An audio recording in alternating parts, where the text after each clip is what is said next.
श्री शिवाय नमस्तुभ्यम। ओम नमः शिवाय। प्रिय भक्तगणों, आज हम श्रावण मास महात्म्य का 27वां अध्याय कथा का श्रवण करेंगे। आइए, इसमें कर्क संक्रांति और शीष संक्रांति में किए जाने वाले कार्यों का उल्लेख बताया गया है। ईश्वर बोले, हे सनंद कुमार, श्रावण मास में कर्क संक्रांति तथा सिंह संक्रांति आने पर उस समय जो कृत्य किए जाते हैं उन्हें भी मैं आपसे कहता हूँ। कर्क संक्रांति तथा सिंह संक्रांति के बीच की अवधि में सभी नदियाँ रजस्वला रहती हैं, अतः समुद्रगामिनी नदियों को छोड़कर उन सभी में स्नान नहीं करना चाहिए। कुछ ऋषियों ने यह कहा है कि अगस्त्य के उदय पर्यंत ही वे रजस्वला रहती हैं। जब तक दक्षिण दिशा के आभूषण स्वरूप अगस्त्य उदित नहीं होते तभी तक वे नदियाँ रजस्वला रहती हैं और अल्प जलवायु वाली कही जाती हैं। जो नदियाँ पृथ्वी पर ग्रीष्म ऋतु में सूख जाती हैं, वर्षा काल में जब तक 10 दिन न बीत जाए तब तक उनमें स्नान नहीं करना चाहिए। जिन नदियों की गति स्वतः 8000 धनुष तक नहीं हो जाती तब तक वे नदी शब्द की संज्ञा वाली नहीं होती, अपितु वे गर्त कही जाती हैं। कर्क संक्रांति के प्रारंभ में 3 दिन तक महानदियाँ रजस्वला रहती हैं।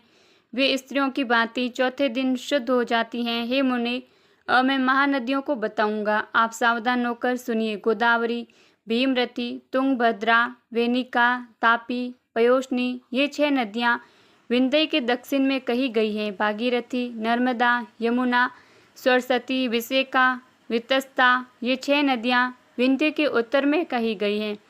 ये 12 महानदियाँ देवर्षि क्षेत्र से उत्पन्न हुई हैं। हे मुनि, देविका, कावेरी, वंजरा, कृष्णा, ये महानदियाँ कर्क संक्रमण के प्रारंभ में 1 दिन तक रजस्वला रहती हैं।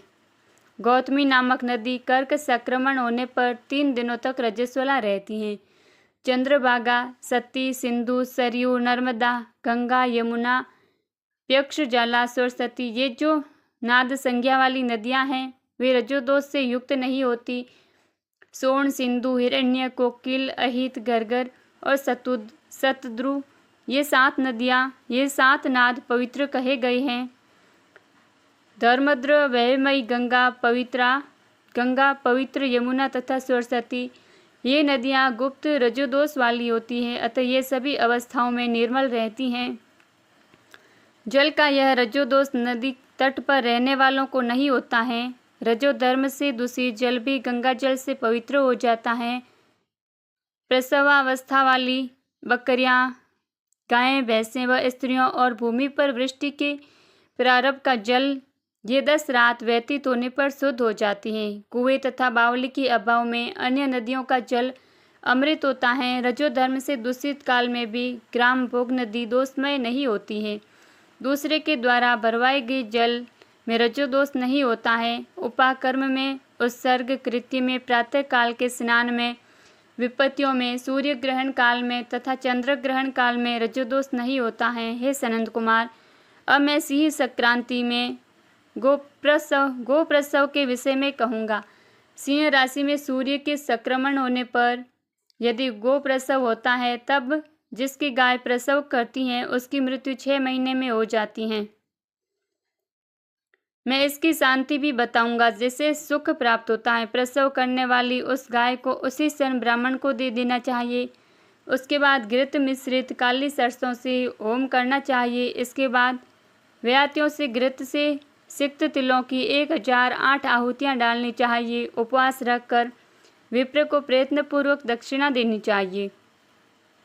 सिंह राशि में सूर्य के प्रवेश करने पर जब गोष्ठ में गो प्रसव होता है तब कोई अनिष्ट अवश्य होता है, अतः उसकी शांति के लिए शांति कर्म अनुष्ठान करना चाहिए। अस्य वाम इस सूक्त से तथा तद्विष्णु इस मंत्र से तिल तथा घृत से 108 आहुतियाँ देनी चाहिए और मृत्युंजय मंत्र से 10,000 आहुतियाँ डालनी चाहिए। इसके बाद श्री सूक्त से अथवा शांति सूक्त से स्नान करना चाहिए। इस प्रकार किए गए विधान से कभी भी भय नहीं होता है। इसी प्रकार यदि श्रावण मास में घोड़ी दिन में प्रसव करे तो इसके लिए भी शांति कर्म करना चाहिए। उसके बाद दोष नष्ट हो जाता है।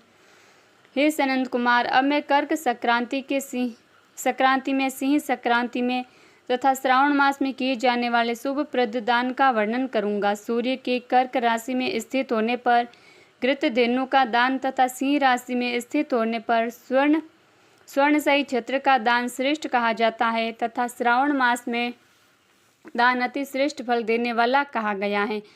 भगवान श्रीधर की प्रसन्नता के लिए श्रावण मास में घृत कुंभ घृतधेनु तथा फल विद्वान ब्राह्मण को प्रदान करने चाहिए। मेरी प्रसन्नता के लिए श्रावण मास में किए गए दान अन्य मासों के दानों की अपेक्षा अधिक अक्षय फल देने वाले होते हैं। 12 महीनों में इसके समान अन्य मास मुझको प्रिय नहीं है, जबकि जब श्रावण मास आने को होता है तब मैं उसकी प्रतीक्षा करता हूँ। जो मनुष्य इस मास में व्रत करता है वह मुझे परम प्रिय होता है, क्योंकि चंद्रमा ब्राह्मणों के राजा है, सूर्य सभी के प्रत्यक्ष देवता हैं। ये दोनों मेरे नेत्र हैं। कर्क तथा सिंह की दोनों संक्रांतियाँ जिस मास में पड़े उससे बढ़कर किसका महात्म्य होगा। जो मनुष्य इस श्रावण मास में पूरे महीने प्रातःकाल स्नान करता है वह 12 महीनों के बाद प्रातः स्नान का फल प्राप्त करता है। यदि मनुष्य श्रावण मास में प्रातः स्नान नहीं करता तो 12 महीनों में किए गए उसके स्नान का फल निष्फल हो जाता है। हे महादेव, हे दया सिंधु, मैं श्रावण मास में उषा काल में प्रातः स्नान करूँगा। हे प्रभु, मुझे विघ्न रहित कीजिए। प्रातः स्नान करके शिव जी की पूजा करके श्रावण मास की सत कथा का प्रतिदिन भक्तिपूर्वक श्रवण करना चाहिए। बुद्धिमान व्यक्ति इस प्रकार से ही मास व्यतीत करता है। अन्य मासों की प्रवृत्ति पूर्णमासी प्रतिपदा से होती है, किंतु इस मास की प्रवृत्ति अमावस्या की प्रतिपदा से होती है। श्रावण मास की कथा के महात्म्य का वर्णन भला कौन कर सकता है। इस मास में व्रत, स्नान, कथा श्रवण आदि से जो 7 प्रकार की वंद्या स्त्री होती हैं वह भी सुंदर पुत्र प्राप्त करती हैं। विद्या चाहने वाला विद्या प्राप्त करता है, बल की कामना करने वाले को बल मिल जाता है, रोगी आरोग्य प्राप्त कर लेता है, बंधन में पड़ा हुआ व्यक्ति बंधन से छूट जाता है, धन का अभिलाषी धन को पा लेता है, धर्म के प्रति मनुष्य का अनुराग हो जाता है तथा पत्नी की कामना करने वाला उत्तम पत्नी पाता है। हे मानद, अधिक कहने से क्या प्रयोजन। मनुष्य जो जो चाहता है उसको पा लेता है और मृत्यु के बाद मेरे लोक को पाकर मेरे सानिध्य में आनंद प्राप्त करता है। कथा सुनने के बाद वस्त्र, आभूषण आदि से कथावाचक की विधिवत पूजा करनी चाहिए। जिसने वाचक को संतुष्टि कर दिया उसने मानो मुझ शिव को प्रसन्न कर दिया। श्रावण मास का महात्म्य सुनकर जो वाचक की पूजा नहीं करता, यमराज उसके कानों को छेदते हैं और वह दूसरे जन्म में बहरा होता है। अतः सामर्थ्य अनुसार वाचक की पूजा करनी चाहिए। जो मनुष्य उत्तम भक्ति के साथ इस श्रावण मास महात्म्य का पाठ करता है अथवा सुनता है अथवा दूसरों को सुनाता है, उसको अनंत पुण्य की प्राप्ति होती है। इस प्रकार श्री स्कंद पुराण के अंतर्गत ईश्वर सनत कुमार समान में श्रावण महात्म्य में नदी, रजोदोष, सिंह, गोप्रसव, सिंह कर्कट, श्रावण स्तुति, वाचक पूजा कथन नामक 27वां अध्याय संपूर्ण हुआ। बोलिए हर हर महादेव। जय माँ गौरी की। कथा संपूर्णम।